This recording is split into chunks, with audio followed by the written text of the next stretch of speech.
Vous cherchez un robot lave-vitre vraiment pratique, sans perdre du temps dans des fiches techniques interminables?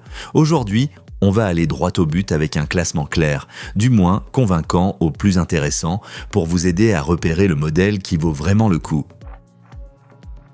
À la 5e place, on retrouve ce modèle d'entrée de classement. Sur le papier, il n'est pas ridicule, parce qu'il annonce une aspiration assez élevée, une pulvérisation automatique et un système de secours en cas de coupure. Donc oui, il peut faire le travail de base. Là où il essaye de se défendre, c'est avec son kit plutôt complet et son fonctionnement simple. Pas besoin de se perdre dans trop d'options, on pose le robot, on lance le nettoyage et il s'occupe du reste. Pour quelqu'un qui veut juste automatiser un peu l'entretien de ses vitres, sans chercher un appareil très évolué, ça peut suffire. Mais face aux autres, il manque clairement de crédibilité sur un point important. Les informations fiables sont plus limitées. Et dans ce type de produit, quand la fiche technique reste floue, ce n'est jamais très rassurant. En plus, il reste dépendant d'un câble, il se pilote surtout à la télécommande et il est moins pratique sur les petites vitres que les modèles plus compacts du classement.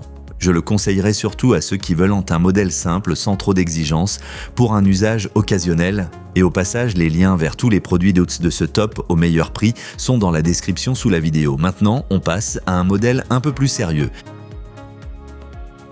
En 4e position, ce modèle monte un peu en gamme dans l'idée, même s'il reste encore derrière les meilleurs. Ce qui le rend intéressant, c'est surtout son format allongé et sa double pulvérisation qui lui permettent de couvrir les vitres de façon plus régulière. Dans l'usage, il peut être pertinent si vous avez de grandes surfaces lisses comme des baies vitrées, des miroirs ou des portes en verre. J'aime bien son approche assez directe, il va à l'essentiel avec quelques modes utiles, une batterie de secours intégrée et une compatibilité correcte avec plusieurs surfaces.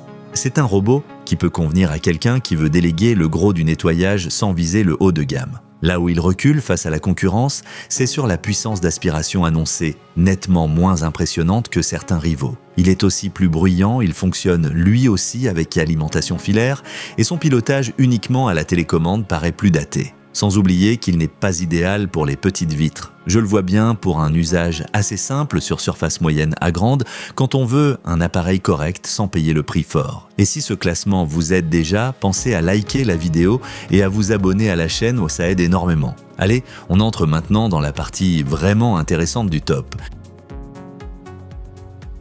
À la 3e place, on a un modèle bien plus équilibré. Ici, on commence à sentir un produit plus abouti, avec une station incluse, un meilleur confort d'utilisation et une fiche technique globalement plus solide que les deux précédents. Ce que j'apprécie, c'est qu'il cherche le bon compromis. L'aspiration est sérieuse, le contrôle via application apporte un vrai confort et la compatibilité avec plusieurs surfaces lisses le rend plus polyvalent. La station ajoute aussi un côté plus pratique au quotidien, notamment pour l'alimentation et le rangement. En clair, il semble mieux pensé pour une utilisation régulière. Il n'est pourtant pas encore au niveau des meilleurs. Son réservoir reste modeste, il dépend toujours d'un câble pour fonctionner en continu et le nettoyage des bords semble moins convaincant que sur les références les plus fortes. En plus, son format allongé le rend moins à l'aise sur les petites zones.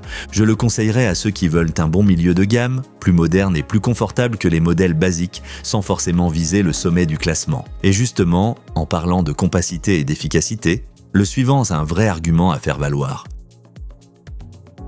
À la 2e place, on trouve un petit modèle qui a clairement du caractère. Son gros point fort, c'est d'être compact tout en annonçant une aspiration très élevée, ce qui le rend particulièrement séduisant pour les petites vitres et les zones difficiles d'accès. Dans un appartement avec plusieurs fenêtres étroites ou des ouvertures pas très grandes, il peut franchement faire la différence. Il prend moins de place, il inspire plus confiance sur les petites surfaces et son système de sécurité est bien complet. Par rapport au modèle juste avant, il paraît plus affûté, plus nerveux et surtout mieux adapté au vitrage compact. En revanche, ce format a aussi ses limites, le réservoir est petit, donc il sera moins confortable sur de très grandes surfaces, et même s'il est très intéressant, il peut rester un peu moins polyvalent que le numéro 1 du classement, surtout pour les grandes vitres ou pour ceux qui veulent un appareil plus complet dans sa gestion du nettoyage. Je le recommande sans hésiter à ceux qui vivent en appartement ou qui ont surtout des vitres de petite à moyenne taille. Mais si vous cherchez le meilleur choix global, le plus complet et le plus rassurant sur la durée,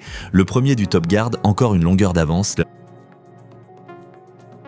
À la première place, on arrive sur le modèle le plus complet de cette sélection. C'est celui qui donne le plus l'impression d'un produit abouti, pensé pour un usage varié et régulier, pas juste pour dépanner de temps en temps. Ce qu'il fait passer devant les autres, c'est l'ensemble. Il ne gagne pas seulement sur un chiffre, il gagne sur la cohérence globale. Grand réservoir, plusieurs modes, navigation plus avancée, retour au point de départ, station portable et une vraie sensation de polyvalence.